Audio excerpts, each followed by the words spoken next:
This is Hayes Q Jones, your DVD and Blu-ray baller on a budget. And this is HQ Videos for you. If you're new to the channel, welcome. If you're a current subscriber, what's up? You're greatly appreciated. Come on in, make yourself at home. You know the routine. This week for my collection video, I wanted to discuss why I still purchase DVDs, why I still have DVDs, VHS, Laserdiscs movies in my collection. Essentially, those are dead formats. You go into the why, kind of the financial reasons, a little history on myself and physical media, and just kind of summarize it up with physical media comparison to streaming and a lot of minor issues. But before I get into that video, I have a little bit of housekeeping to do. Last week I did a video showcasing my movie room tour. If you want to see it, it's in the playlist under collections. And for the most part, got a lot of really positive response. Just to summarize, I moved out of my house of 28 years, moved into a new house, have a movie room. Last month or a couple of months, been a little hectic moving stuff, finding stuff, and getting them organized. So I was able to actually get my movie room together.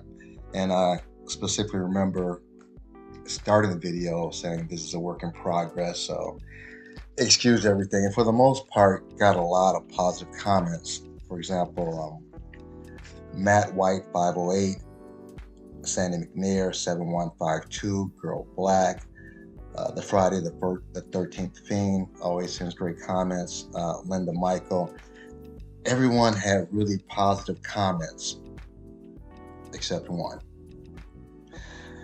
There always has to be one. And I've been going back and forth if I wanted to address this. An older gentleman, for example, some of my classmates not only have adult children, some of them actually have grandchildren. So I'm like, you're way too mature for this. Just let it go. Just let it go. You're better than this. No, I'm not. I'm very petty. And I want to address this specific YouTuber, well, specific person who made a comment on my last video. This guy, Mr. Disco David Mander, or Mander, I believe he's in the UK, I'm not sure. He decided to leave a very negative comment, commenting on my organizational skills of my movie collection. I believe he was referring to the Star Wars area. I think I might have had some of the labels upside down. I had some Star Wars cards scattered on the deck. I think in the video I dropped one of the keychains. I think it was a Superman keychain that my son gave me. It was just being very critical. I'm not gonna go out. I was gonna show you the post, but I was like, it's not worth it though. And I was thinking maybe I could respond in a lot of pejoratives and put down some Mr. Disco David Mander. But I thought I'll take Michelle Obama's methodology and take the high road. So I decided to give some, what I believe might be some helpful hints from Mr. Disco David Mander. To begin, 3 suggestions: hair plugs, the Bruce Willis, or Rogaine. I'd be careful with the Bruce Willis look. You already kind of resemble walking penis cancer, so by shaving your head, that might accentuate that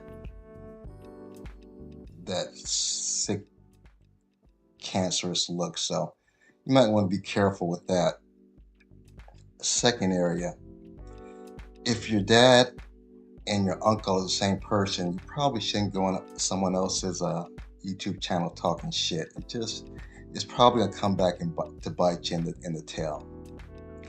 And lastly, I think this one is probably the most importantly, if you could follow a few steps, if you have like a nice stereo system, put on some dance hall music, maybe some Beanie Man, Sean Paul, Buju Banton, Shabba Rank, something, the windy in the hips, Need you to do that, put that on.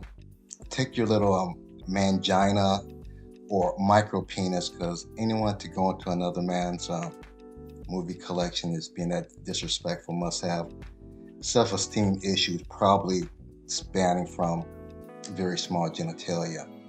So I'm going to need you to take your mangina, micro penis, tuck it between your Gollum-like legs. Sit down, cross your legs, put on the dance hall music, wind the hips up, and go fuck yourself. And I mean that in the most disrespectful way possible. Go fuck yourself. And you're probably going to have, with the mangina, problems reaching the desired area, but just keep at it. Now that piece of garbage has been taken out, without further ado, sit back, relax, have a drink, have a smoke, and I'll catch you on the other end of this video. And David Mander, you've officially been Bobby Boucher.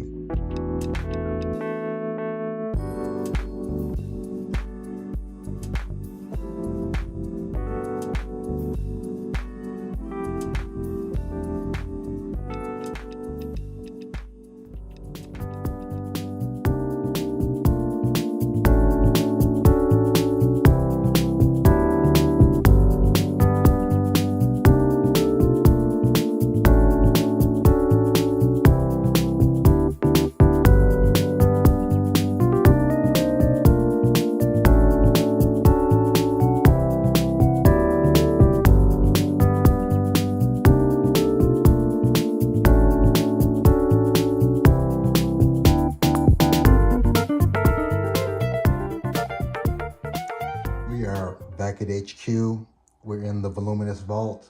Yes, we are deep in the motherfucking Omega files here. The subject is why I still collect VHS, Laserdisc, and DVD. I'm going to start out with VHS, and many of you, just from watching other channels, weren't even really around prior to VHS. So the birth of VHS into homes was a huge thing at the time. And the reason why I have this Blockbuster membership card is it was an experience. You can go with your significant other, you can go by yourself, you can go with your crew and pick out a movie. And not to down streaming, because I watch a lot of movies streaming. I usually have at least 1 or 2 movies I comment on that I watch for the week that have been streaming. But to me, it kind of cheapens the movie experience. You're not going to the movie, the actual movies, or you're not going to the movie store. You're not getting anything physical to put in your hand. There's no real process in getting the movie, even though you can sit on the couch and click the remote, but it's just different when you actually have something physical in your hand. And for me, even though I don't watch any of these, because all of these I've converted into onto DVD, I burn them onto DVD just for the mere fact, the more you play these, the more worn they get. But it's just really nice picking up, seeing the original distributor, media distributor, seeing the artwork, and a lot of these things you can get on DVD. For example, this was kind of a novelty thing. When did this come out? 83. They had the 45 music video. It's 14 minutes long, Naked Eyes. Go Google them. It's kind of new wave music. You have the implementation of street ball and hip hop. Fantastic soundtracks. They usually have some of the hottest hip hop artists of the time. Styles P from The Lock, Smith & Wesson, Corrupt from the Dog Pound, the Alcoholics from the West Coast, music videos like Cameo. I just lost my light here. Sorry, I probably won't edit that out. Funk R&B groups. Again, this kind of stuff you just can't get anymore. And to touch on censorship, I'll get a little bit more into that as I get into Laserdisc and DVDs. A perfect example of if you don't have the original, the DVD version, the 4K version, or the more modern version, they could possibly edit stuff out. This movie was originally called The Pope Must Die. They put a little cross in there trying to cover themselves. I guess they got a little heat from the Vatican about that though. But I don't think you can actually find this on DVD. If you do, it definitely has diet and not die with the little crucifix on there. Again, just a piece of nostalgia that you really can't get back. And if you're not of that era, it might not be that significant to you though. But if you are, again, about censorship and having the original copy, the way it was originally supposed to be distributed, this is why I keep my VHS collection. And again, just a couple more things. Madonna, Exposed. They even had the little tabloids on VHS, Good Times. That was like a low-budget distributor. MTV, like the MTV videos on there. Marky Mark and the Funky Bunch, that's why I always call Mark Wahlberg Marky Mark. Enigma, DJ Jazzy Jeff and the Fresh Prince. And this holds a special place in my heart. They didn't put this out on DVD, but when I actually hold this, it reminds me of 1986, going to the Run DMC Raising Hell tour, opened up by Timex Social Club, followed up by, I think it was the Beastie Boys, LL Cool J, Houdini, and Run DMC. So I don't know if you get that same kind of nostalgia from streaming a movie as opposed to physically going, picking it up at the movie shop, at the library. Just, I don't know if the whole process is something neurological that, I don't know, adds to the moment. I'm a business major, not a psych major though, but again, one of the many reasons why I keep physical media VHS.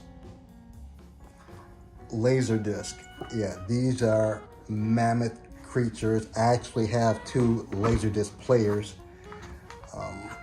They're not hooked up right now, but those will eventually go into the home studio upstairs. And I'm not trying to be hyperbolic, but just kind of a realist. Things like this, I'm choosing my words carefully, are documented pieces of history. It's during the civil rights era. A lot of people might consider this woke. You know, we don't need to have these kind of things, you know, in our archives, on our servers. So you probably can't find this streaming. I don't know. I think I looked this up once. I don't think they ever put this out on Laserdisc. I know it's on on DVD. I think it's only available on Laserdisc and VHS. So, but this is a part of American history, good, bad, or, you know, indifferent. This is part of history. This is why, again, I have Laserdisc.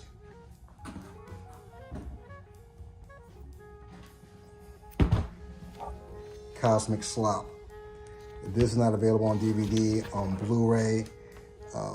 This is from, I believe, the Hutland brothers, or yeah, well, at least Reginald Hutland. I don't know if it's the other Hutland. Yes, Reginald and Warrington Hutland. It's kind of like a, trying to get this glare out of here. It's kind of like a soul version of Outer Limits, so not available on DVD. And just other stuff, In Vogue, Terrence Trent D'Arby, When Marcellus Live. Now, this is the part that should impact you the most. Star Wars. The original Star Wars, one of the final scenes with Darth Vader. I can't remember the guy who actually played the Darth Vader in the original, but when they continued the second part or the second saga of Star Wars with, I think it's Hayden Christensen playing Darth Vader, they went back and changed these movies. I don't think they put it on DVD. I'm pretty sure it's not on Blu-ray because I have the Blu-ray, but I believe this might be the only way that you can see the original Darth Vader the way it was in the theater. And people are complaining, and rightfully so, Pleasantville, how they took one word out. French Connection, took some racial slurs out. Dumbo, they took out the, believe on the streaming platform, the Jim Crows, which is basically Walt Disney's kind of tongue-in-cheek thumb at the civil rights movement. So this is why physical media, this is why I collect lasers, this is why that's important for me. And lastly, DVDs. One, which kind of is the foundation of this channel, being a baller on a budget, they're inexpensive. I think I paid maybe $1 a piece for each of these, maybe a couple for these. And myself, I love movies. I love storytelling. I love good stories. I love hearing stories I never heard before. And it always struck me funny when I hear people or other collectors saying, I pretty much have everything I want in my collection, which I can take as you have everything that you've seen that you want.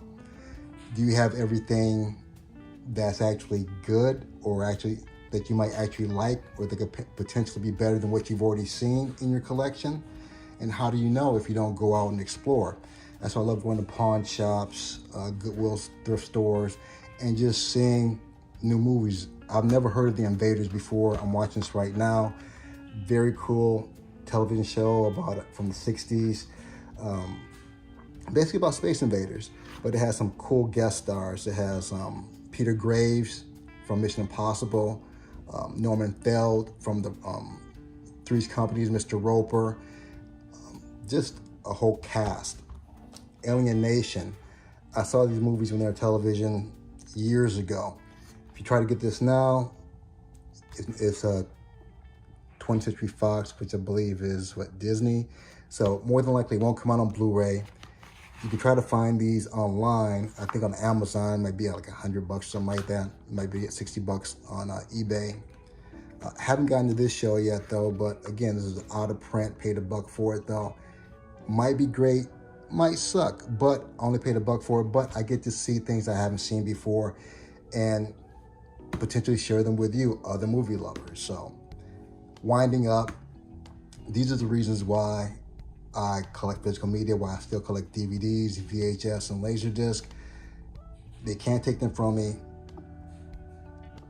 No matter what the membership fees are going to be for Netflix, Amazon Prime, Paramount, whatever, HBO Max, I'll always have these. And on this note, again, not to be hyperbolic though, let's say 5 years, 10 years from now, Netflix starts charging in groups. They have a bronze plan, a silver plan, and a gold plan. Let's just say for the gold plan, it's $100 a month, but that's the only way you can watch Stranger Things.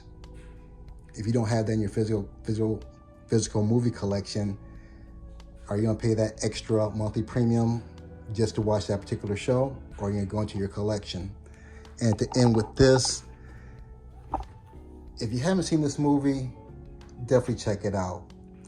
It deals a lot with censorship and alternative truths. I'll leave it at that. So this is my video for the week. If you have any comments, please leave them in the comment section. With that being said, may the best of your past be the worst of your future. Didn't mean for this to be so long either. Deuces.